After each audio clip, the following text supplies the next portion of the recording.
Good afternoon. Welcome to this class, Integrated Science. This is an introduction to Integrated Science in grade 7. And this is Science Tips. In case this is your first time getting into this uh, channel, kindly take your minute to 1 minute to subscribe. You can share with your friends. You can even leave a comment in the comment section below to let us know what's good about this video and what we can do to improve it. We start by defining what is integrated science.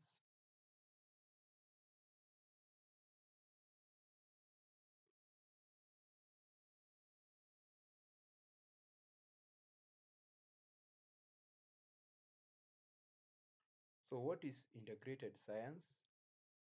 Uh, Integrated science is a learning area in junior school that combines three science disciplines to help us understand the universe in various perspectives. So basically, we take this lesson or this learning area from grade 7, that is in Kenyan junior schools, 8 and 9, and it helps us to get an introductory perspective of the natural sciences. Three science disciplines, we call them the natural sciences, and they help us to understand the universe. The universe being the place we live, that is the earth, the sun, the moon, the stars, the other planets, the other galaxies, and all those things are in it. So we try to understand it in different perspectives. For example, one perspective could be, what are the characteristics of living things? How do they behave? How do they survive? Living things, the study of living things. That becomes one of the perspectives. Another perspective could be, how is energy produced, transformed from one form to another, and probably used or converted into useful work, or uh, harnessed to do useful work in different perspectives. Another perspective could be, uh, what is the universe made of? What is matter made of? What is the composition? What are the properties of matter? That is, I know you have been introduced to the subject of matter, or to an understanding of what matter is. You must have, I want to believe that you must have defined the term matter in your primary school science and technology, and you say that matter is anything that occupies space and has mass. So in this one, we want to understand what makes up matter. Anything that we can we know it exists, it occupies some space and it has mass. The physical universe, what makes it up? What are the properties? Are there changes that these things that make up the things we see around us, or even in our bodies, do they have some changes when subjected to different conditions like temperature, pressure, and all that? So those are the three main perspectives, and they are classified into three main sciences, which we call the natural sciences. And these ones happen also to be the components of integrated science. So we are going to learn more about these components of integrated science, which will happen to be studied distinctly when you go to the next level after junior school, which will be senior school. So the first component, that is biology. Well, so what is biology? Um, Biology deals with the study of living things. As we have said, it's one of the perspectives of understanding the universe, because one of the components of the environment is the living things, and we try to study, that is from human beings, plants, animals, birds, and all those, how they survive and all that. Another component of integrated science is chemistry. So chemistry deals with the study of structure, properties, and composition of matter and the changes that matter undergoes. So in this one, we try to understand different types of matter. We try to understand what they are made of, that is the composition. We try to understand how they look like, that is the structure, and the properties, how they behave. Yes, and then the last perspective, or the last component, which is not the least also, is physics, which is closely related to chemistry in that it also is the study of matter, but not in this case, not how it looks like, not the structure, not the properties, not the composition, but how matter relates with energy. How matter relates with energy. For example, we use fuels, we burn fuels, we create energy, like or kind of we transform energy from one form to another by burning fuels, and they help us to do useful work. For example, if you burn some fuel, it is in chemical state. It's energy in chemical state, and we say it has a lot of stored energy, potential energy. But once you burn it up, it can generate some heat, it can generate some kinetic energy, which may be used to drive turbines and all that and all that, and do useful work. So these are the three main components of integrated science. We have still some other minor ones, such as the environment, the study of the living things and their environments, and health, education, and all that. But this, they can be we can get them out of these three main components of integrated science. Wow. So, what are some of the substrands that we will learn in integrated science? So, substrands here mean some like subtopics. What are some of the things that we will cover, or you will cover, in integrated science? So we will look at them also based on the main components, that is biology, chemistry, and physics. And in biology, we'll be looking at things like body systems, like the breathing system, digestive system, reproductive system, excretory system, body systems, like and the processes that enable you to survive as a human being, that enable you know animals. But I don't think we'll look at animals so much.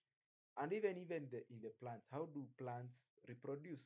How do they give rise to a new generation of other young plants? How do they feed, and all that and all that? We'll also be looking at living things, nutrition. Yeah, as we have just said, nutrition in human beings, nutrition in animals. What are the relationships between them? Interdependence, reproduction. Yeah, how do plants depend on animals? How do animals depend on plants? How do animals depend on other animals for survival, for food, for, yeah, how do they depend on them? Plant transport mechanism, like how plants transport water from the roots, mineral salts from the roots all the way to the leaves for manufacture of food, and how also they transport water and the produced food to the other parts of the plant so that it may be utilized.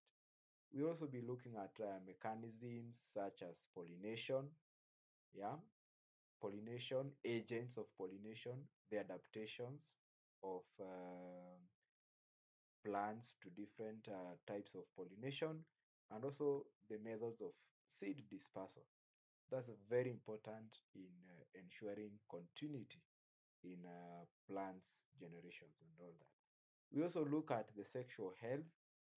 Um, yeah, we will want to understand how you feel when you grow up, when you are approaching the stage of adolescence, and all that. There are so many changes that happen within yourself, and it's very important here that you understand, so that you appreciate the wonderful way that you were created, and you also be able to, yeah, to cope up with the challenges, and also ensure that you're healthy, you remain healthy.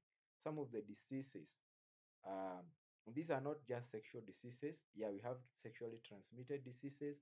At times we may have diseases emanating from um, lack of good care, proper care of yourself and all that. And these are not okay. They are not just sexual related diseases, but we also have um, deficiency diseases that are caused by nutrition, lifestyle, and all that. And we also look at hygiene and care practices that is very important for you. We also look at puberty. That is the stage of transiting from childhood to adulthood. Yeah, as I said, that is adolescence and all the challenges and coping mechanisms. Those are some of the things that you expect in biology. Remember, biology is the study of living things. Now, let's turn to chemistry. In chemistry, we will look at the physical and chemical changes and the properties. That is, physical and chemical changes in matter and the properties that they have, so that matter has in different states, um, and during each stage, whether being physical change or chemical change. For example, when you heat a solid ice, or when you take ice cream on a hot day and then you put it outside the vendor's refrigerator or those cooling boxes, with time you realize it starts melting. It has it gets a new set of properties. Like you find it loses its shape, for example. You also realize that so many other properties will come up. So we also look at the mixtures and simple solutions and separation techniques. So different mixtures, you may accidentally mix some things in your kitchen or maybe in the laboratory, and you may need some different separation techniques depending on the properties of each of the components of the mixtures. So how you can separate a mixture of salt and sand is not the same way you can separate a mixture of water and ethanol, Yeah. So those are some of the things that you expect. You also learn about simple acids, bases, indicators, their applications in daily life. So in this one, we will try to understand what is an acid, what is a base, what are some of the basic uses of both acids and bases, and how we can identify them. Yeah, using indicators, we will also look at how we can prepare natural indicators from naturally occurring uh, materials like flowers around us and all that. And this will help us, for example, understand even in the foodstuffs that we eat, you can be able to test and know whether it is acidic or basic. At times, you find that taking too much acidic food, especially for a person who has some inflammatory problems, somebody who has problems with ulcers and such, is not very recommended. So you can be able to identify an acid and a base, and how to get rid of acidity, especially like inflammation and all that. Yeah, for example, when you have inflammation, avoid taking acidic foods like lemon, citrus, and all that, beans and kales, milk. Yeah, avoid those and try taking somehow basic foods like avocados, or maybe an ash solution. But I'm not telling you to try this, but if you should also follow um, the instructions and advice from a professional qualified doctor. But these are some of the basic things that you need to know uh, for your better. yeah, to make your life better. So we also look at the basic elements and compounds. We just try to introduce you to the world of elements. As I said, these are some of the things that make up matter, make up everything that you see around, everything that you're using, like that phone or laptop you're using to watch this video, that book you're writing on, that pen you are using to write. They are all made of different compounds, which are very useful in our daily life. Yeah, even the food you eat, even your own body, the clothes you are wearing, it's made of very small, tiny particles that are mixed together in certain proportions and following certain specific conditions to help them become the way they are. And this is very useful in manufacturing things, producing, processing, and all that, and also in understanding some of the things that, yeah, exist, like compounds within our bodies and all that and all that. Yeah, we also look at water hardness. Okay, these are just of some of the things. Water hardness, we try to understand. Yeah, we say hard water and soft water. You may be wondering how hard can we say? Do we have hard water? Is it as hard as wood? And what are the challenges? What are what are the conditions that make us say we have hard water and soft water? What are the advantages and disadvantages of each? How can we treat water? Maybe if we need soft water from hard water. Yeah, so challenges and benefits. Those are very important things. We also look at things like rusting, things like concepts like burning, yeah, the component of air that is used in burning, and its importance and how we can control all that. Rusting, like, yeah, the same conditions necessary for rusting, how we can prevent it, yeah, and all those. The last component is physics. Physics, um, we say it is the study of living things and its relationship with energy. So, how is matter related to energy? So, we study matter in relation to energy. So, we start by looking at yeah, some basic measurements of basic quantities, basic physical quantities, and their units of measurements. There are some of the basic things that or quantities that exist or that scientists have agreed upon that they have been assigned various units of measurements just to try and understand. These are things like mass, length, time, temperature, yeah, and all those. We also look at mass, force, density, pressure. These are some of them, like mass, we said is a basic quantity. The others may be derived quantities, but we tend to use them very often or to refer to them when we're trying to understand certain things, that certain processes, and all that. We also be looking at the forms of energy and the transformations uh, between one form of energy to another, or from one form to another, how we can transform energy so that we may be able to do useful work, or we can harness energy, transform it to make it useful. For example, when you have stored energy in an acid battery, lead acid battery, at night, it may not be very useful when it remains in its chemical form. But when you use an appliance like a light bulb to to convert that form of energy from chemical to light energy, maybe through some other forms of energy, it becomes useful because you are able to do some reading at night. Yeah, you enjoy that. Yeah. So you can also be able to transform electrical energy to heat energy, maybe to iron your clothes, or maybe to warm your food in a microwave, or maybe an electric heater or kettle. And you're able to warm your food, eat it while warm. That is a solution you've done by just changing one form of energy to another.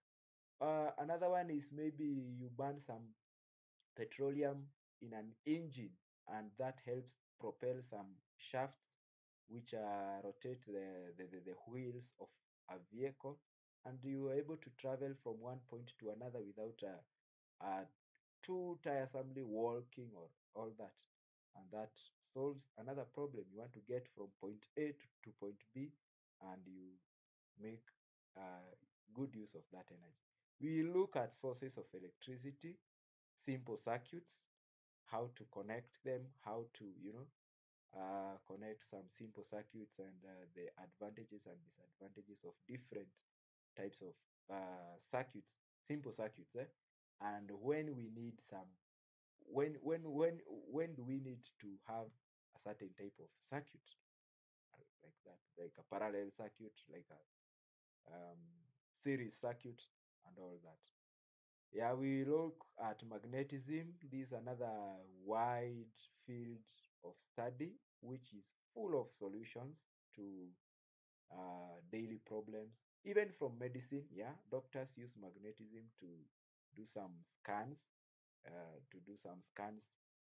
for maybe things that may be strange, maybe cells that may be growing, things that may be growing in your body and they are strange, and they help us, understand all that magnetism. Yes. So we'll be looking at what is magnetism, what are the properties of a magnet. Yeah, what is a magnet first of all? What are the magnetic materials, the non-magnetic materials, and various ways we can use them. For example, the transformation of energy from electrical to sound energy, or sound to electrical energy. You need a radio to hear somebody who is very far away from you. You need a speaker at least to record information from electrical or from some waves to, yeah, so to sound energy. We'll also be looking at some remote sensing applications of magnetism. So many things that are wonderful, and you will be amazed at how much we can do with that knowledge. We also be looking at mirrors. This is in trying to understand reflection at curved surfaces, uh, which also has a wide range of applications. Waves, yeah, as I said, waves and remote sensing techniques. Those are just some of the things that we will learn under integrated science. Uh, so we have careers in STEM pathway. I'm sure that you will now start developing or maybe understanding different pathways that can lead to different careers in your line of work. So I will just mention very quickly. STEM is one of the three pathways that you will learn at senior school, and it means science, technology, engineering, and mathematics. So it's an acronym. The other two pathways are social sciences and creative arts and sports. So under the STEM pathway, we still have some tracks. So you will be able to choose, you will be required to choose a pathway and then some tracks within that pathway. So pure sciences is one of the tracks, and these three integrated science is a core subject in pure sciences. You can see, as we said, some of the components of it are biology, chemistry, physics, and also some mathematics. You will need some mathematics. Some of the courses you can do under that, or careers you can pursue under pure sciences, include medicine, pharmacy, nursing, research science, yeah, geophysics, astronomy, biomedical engineering, radiology, nuclear science. You can add some more in this list. Civil engineering, you can have an aeronautical engineering, and you can also become a pure sciences teacher. You can become a biology teacher, a chemistry teacher, a physics teacher, and all that. So those are under pure sciences. You can also choose applied sciences. Yeah, applied sciences. So in this one, you'll find agriculture, home science, computer science, business studies, and mathematics are the main um, the main subjects in senior school that you can pursue under applied sciences, but they still have some connection with integrated science in junior school. The careers include agronomy, agribusiness management, interior and fashion design, web and graphic design, that is website and graphics design, data science, statistics and programming, and many more. You can do more research on that and get, yeah, try to tell me. Technical studies is another track, and in this one, some of the main learning areas in senior school, you can specialize in one of these or maybe two of these: woodwork, metalwork, electronics, masonry, mathematics, and many other. You can see mathematics is cutting across all the three, and some of the careers you can pursue under this include carpentry, building and construction technology, plumbing, welding, electrical and electronics engineering, automotive engineering, architecture, so many others, technical studies. This includes things that you can do with your hands, yeah, hands-on skills that will be that will be very useful in the industry, in the job market. Yeah, when you to build a house, you need a, yeah, somebody who has these skills. You need a plumber, you need a mason, you need a, you know, a welding expert. You also need a carpenter. You need all those people on site to be able to do those. And these careers, all these careers under pure sciences, applied sciences, technical studies will absorb a whole 60% of all those who will be graduating at grade 12. So take integrated science seriously and love it. But if it's your passion, pursue it, and all the best. Wish you all the best. And yeah, so may your dreams be valid and come true. As we complete, I have an end of lesson exercise to just test your understanding of what we have just learned about introduction to integrated science. Try to just answer these questions. You will find them, yeah, they just try to help you explore whether your passion is in line with this learning area. So just attempt them. Let me know your answers if you have any, and any other concerns in the comment section. And also keep looking for more videos about this. Next, we will look at another lesson to further elaborate what integrated science entails, some of the basic skills in learning science, how you become a scientist, and many other lessons that we have arranged to help you learn and grow together with us in integrated science and build a long lasting career. So go ahead and maybe like this video, subscribe, and also share with your friends, and let us know in the comments what we could include to make it better. Thank you, and see you in the next video.